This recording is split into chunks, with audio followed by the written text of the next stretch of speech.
Bonjour Coriolis. Ça va? Dès l'âge de 12 ans, tu lances ton premier site web, Kojitum, qui permet de centraliser des vidéos humoristiques de plusieurs personnes. Tu intègres des petites interviews de Baptiste Lorbert, Gad Elmaleh ou encore Orelsan. Tu réalises ensuite des petites vidéos drôles de 6 secondes sur Vine. Et tu deviens par la suite chroniqueur aux côtés de Yann Barthès dans le petit journal Les Quotidiens. Tu décides de récupérer ta liberté en créant ta propre chaîne YouTube. Alors je t'ai livré la télévision, mais j'ai décidé de faire d'autres projets d'ailleurs. D'accord. Tu tournes dans 2 films qui sortiront cette année. Tu as déjà tourné dans un film en 2016, l'année dernière. Adopte un veuf. Et aujourd'hui, tu fais ton propre one-man show, presque au point virgule. Tout ça, c'est un rêve. Comme je te disais, on va pas faire semblant, on a déjà fait cette interview mais le micro n'était pas allumé, donc on est en train de la refaire, mais tout est tout à fait naturel. Alors je sais pas si c'est un rêve, je trouve que c'est toujours un grand mot, un rêve, je trouve qu'on en a un peu un seul dans une vie. C'est des ambitions en tout cas, depuis tout petit j'ai plusieurs ambitions, j'ai envie d'arriver à certains endroits, d'arriver à faire certaines choses, d'arriver à m'entourer de certaines personnes. Et ouais, depuis petit, j'ai envie de raconter des choses. Quand j'étais plus jeune, le vecteur m'importait peu. C'est pour ça que j'ai essayé vraiment plein de choses, les vidéos, j'ai essayé des podcasts, j'ai essayé la télévision. Et maintenant, je suis un peu plus intéressé par 2 vecteurs. Principalement la scène avec le stand-up, mon spectacle que je suis en train de roder et que je termine de roder d'ailleurs, qu'on lance là et qui est en ce moment au point virgule mais qui va aller dans des salles un peu plus grandes. Et d'un autre côté le cinéma en tant que comédien et aussi en tant que réalisateur, j'ai envie d'y arriver un de ces 4. Donc ouais, c'est des ambitions en tout cas auxquelles j'ai envie d'arriver. Par quels moyens tu réussis?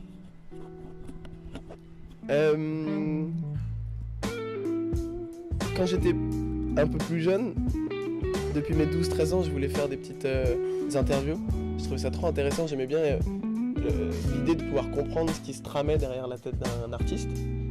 J'étais très intrigué, j'avais envie de découvrir qui était la vraie personne derrière chaque artiste, jusqu'à ce que je comprenne qu'en fait c'était un peu souvent la même personne, l'artiste et la personne étaient souvent la même personne. Moi je pensais que c'était une sorte de rôle, et je me rends compte que c'est un peu des gens qui sont parfois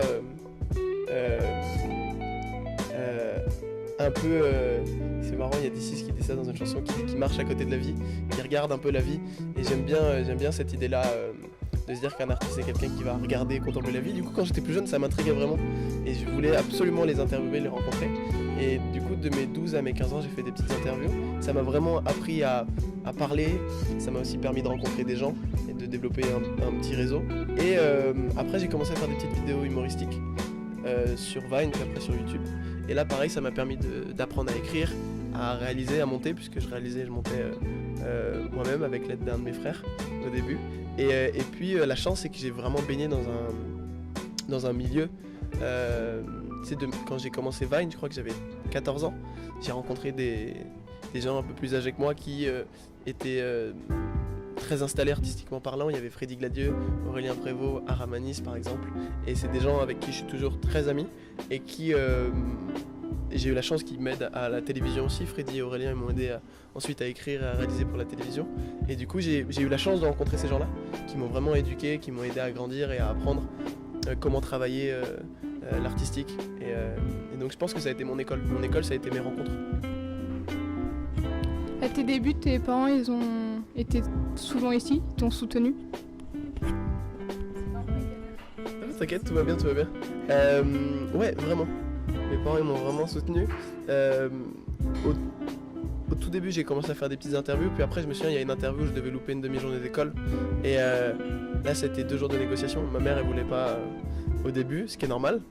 Et puis mon père lui était d'accord dès le départ, parce que j'ai la chance d'avoir un papa qui n'est pas forcément 100% croyant à l'école. Pour lui il est persuadé que tu peux apprendre ailleurs, et que si jamais tu trouves ton plaisir ailleurs, t'es pas forcément obligé. Tu sais, mon père a arrêté l'école très tôt, et pourtant il a eu des postes assez importants, Il a été responsable culturel de sa ville.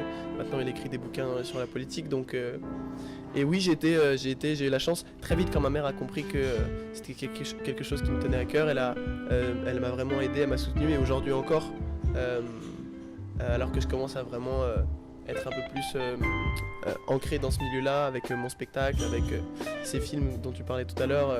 Ma mère elle m'aide toujours complètement à fond. Je viens la voir tous les week-ends et elle m'aide pour plein de choses, entre autres pour ma comptabilité.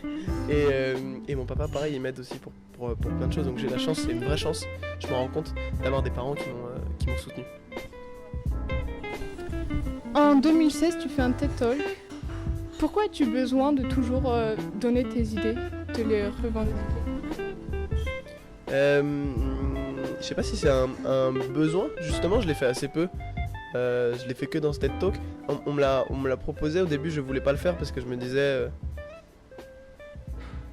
j'étais entre deux personnes, je me souviens, il y avait un mec qui était l'associé d'Econ et qui a vraiment illuminé l'Afrique, qui a apporté une solution à certaines zones en Afrique pour illuminer certaines zones en Afrique et pour aider certaines personnes à pouvoir étudier le soir, etc.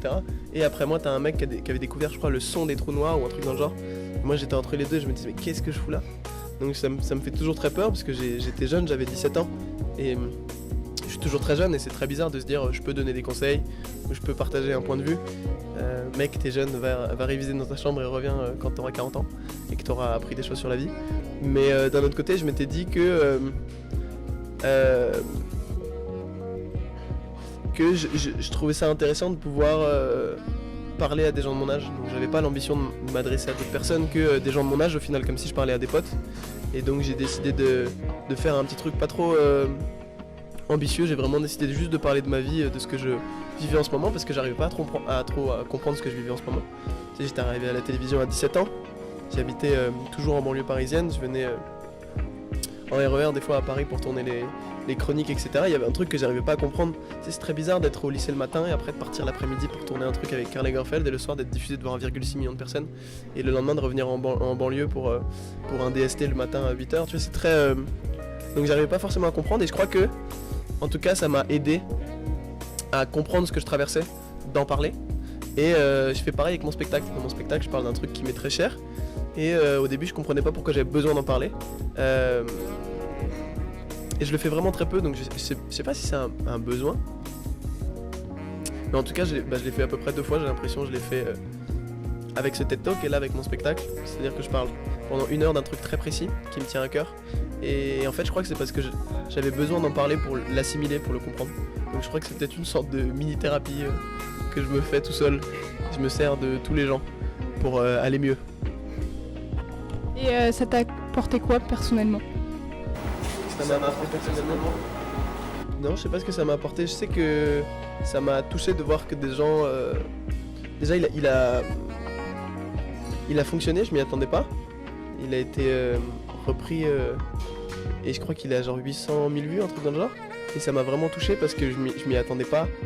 Et j'ai reçu des mails de gens qui me disaient qu'ils avaient été touchés ou de gens qui me disaient qu'ils avaient un parcours similaire, etc. Et ça m'a vraiment aidé et touché de lire des gens. Et comme je te disais, ça m'a vraiment aidé à comprendre ce que je traversais. Donc j'ai vraiment l'impression qu'il y a une sorte de vase communicant entre certaines personnes et moi-même parce que certaines personnes disaient que ça les avait aidés. Et en fait, en me disant qu'elles avaient été aidées, moi ça m'aidait à comprendre ce que je traversais. Donc il y avait vraiment une sorte de théorie des vases communicants qui a été assez agréable. Et est-ce que tu peux nous présenter en quelques mots ton spectacle? Ah putain, on me l'a jamais demandé. Et bah... Je crois que... Ça c'est marrant, ça a été un bon exercice. Parce qu'à un moment je vais faire plein d'interviews pour le spectacle et je t'avoue que c'est une bonne question. Bah je crois que si je devais présenter le spectacle en quelques mots, ça reviendrait à me présenter moi en quelques mots. Parce que j'essaie vraiment de raconter ce que c'est que de devenir quelqu'un dans le spectacle. En tout cas, je raconte ce moment de transition où tu es quelqu'un au sein d'une famille, au sein d'un environnement et que tu décides de devenir quelqu'un seul, indépendant. Le moment où tu décides de devenir quelqu'un, où tu décides de devenir toi en fait. Et cette question-là, moi, elle m'a beaucoup marqué, elle m'a beaucoup taraudé. à partir de quand on est soi. Tu sais, il y a vraiment un moment où je me suis dit, tout ce que je fais, est-ce que je le fais parce que ça me correspond ou est-ce que je le fais pour rentrer dans le moule. Et du coup, je pense que pour résumer le spectacle, si je devais te résumer en quelques mots, ce serait impossible parce que c'est comme si je te demandais de te résumer toi en quelques mots. C'est compliqué, on est complexe. Et j'ai l'impression que, en tout cas, je me présente un peu dans le spectacle. Mais en tout cas, c'est marrant. C'est toi. C'est marrant et c'est toi. Ouais. Ok. Là, on va faire des petites questions simples D'accord. ou un peu compliquées, ça dépend. Et si ça répond à une seule juste, t'as un petit cadeau. D'accord. Ok. Combien de personnes se sont fait appeler Panéotis en France depuis 1900? T'as 50 places de marge. 350. 4. Ah ouais, d'accord. Ah, tu l'as eu en disant que t'avais 50 trucs de marge. Ok, d'accord. 4. Et 4 personnes. Et bah, c'est bien. Et c'est sympa, ouais. En règle générale, elles ont quel âge ces personnes-là? Elles sont décédées. Non. Non, elles ont 42 ans. Ah ouais, d'accord. Merde. C'est- De vieux mort. Très bien. Ensuite, quel est le classement du nom Pasco dans le classement des noms les plus populaires en France? Là, t'as 100 places de marche. 8 millième. Plus. Tu veux essayer ou pas? 26 millième. 22 895. Pas totalement. Et la dernière, c'est quelle est ta date de naissance? Sérieusement? Ah oui, d'accord, ok. Parce que si là je me gourre, c'est quand même très con. Et je suis né le 9 août 98. Tiens, c'est cadeau. Alors en fait, vous voulez donner un cadeau. Et je voulais absolument. C'est fait par la marque Bizarre. C'est ouais. C'est une marque qui fait plein de choses super sympas. Et c'est du coton bio. Ça, j'ai un sac à mon nom. Ouais. C'est tellement égoïste, égocentré, pardon, égocentrique. C'est magnifique. Trop bien. Voilà. Ah ouais, donc ah ouais, toi tu déconnes pas avec tes cadeaux quoi. Non, pas du tout. Mortel. Bah trop bien, je suis très content. Ah ouais, c'est bien de se faire interviewer, hein. C'est sympa, on repart avec des cadeaux. Bah trop cool, bah merci beaucoup.